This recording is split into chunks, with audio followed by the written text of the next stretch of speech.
All right, let's jump right in. Today, we're going to talk about a fascinating idea, something that might actually change the way you think about a quiet room.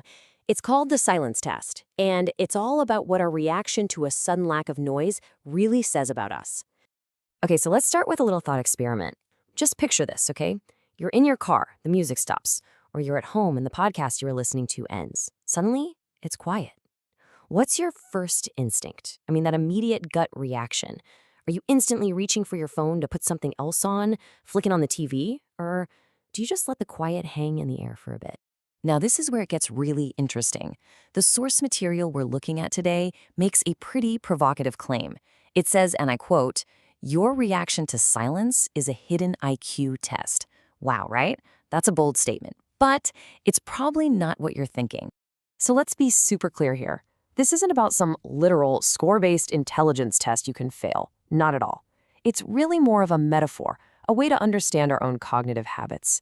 The big question it's asking is this: when you're faced with silence, do you use it as a chance to think? Or are you kind of running away from your own mind? According to the source, our reactions pretty much fall into two very different buckets. On one side, you've got the person who actually craves silence. For them, a quiet moment is an opening, a real opportunity for genuine thought. And then on the other side, you have the person who basically panics. They see silence as this uncomfortable void that just has to be filled with noise right away. Let's dig into that second group for a minute, the ones who see silence as an empty void. This leads us to this idea of running from your mind. I mean, why do some of us feel this almost compulsive need to have background noise going all the time? Well, the source offers a really powerful explanation. It suggests that this constant need for distraction, the TV on in the background, music always in your headphones, it's actually a defense mechanism. It's a way to avoid having to face our own unfiltered, unstructured thoughts. The noise becomes like a shield against whatever might just bubble up from inside. So, what's the alternative then? This brings us to the other side of the coin, the reflective mind. From this point of view, silence gets completely reframed. It's not this scary absence of sound. Instead, it's a productive mental space. It's a tool that you can actively use. So how is this tool actually used? Well, according to the source, minds that are comfortable with quiet use that solitude for some really high-value stuff. They use it to reflect deeply, to wrestle with complex problems, to connect ideas that seem totally unrelated, and ultimately to really foster creativity.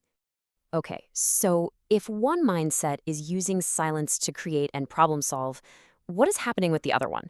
Let's dive a little deeper into this panic of quiet and really try to understand what's going on when we're not reflecting.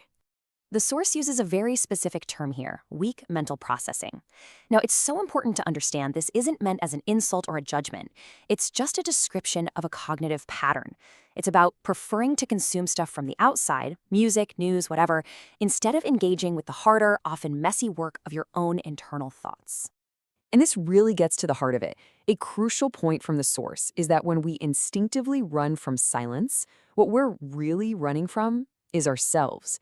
Hiding from the quiet is, in a way, hiding from our own thoughts, our own anxieties, and all those unprocessed ideas floating around in there. Okay, so let's start pulling all of these threads together. This next bit is all about what your silence says. It's about taking what we've learned and turning that lens back on ourselves. This table here just lays out the contrast perfectly, doesn't it? For the reflective mind, silence is an opportunity. The mental activity is problem solving, and the drive behind it all is deeper thinking. But for the distracted mind, silence is a void. The mental activity is often anxiety, and the underlying drive is just thought avoidance. Seeing it side by side like this makes the difference crystal clear. And that brings us to the real takeaway from all this. The point of this so-called test isn't to get a score or to slap a label on yourself. The real goal here is self-awareness. The next time you find yourself in a quiet moment, just notice. Observe your reaction. What does it tell you about your own mental habits? Which leaves us with one last big question to chew on. The next time all the noise around you just stops, ask yourself this: is the silence that's left behind empty?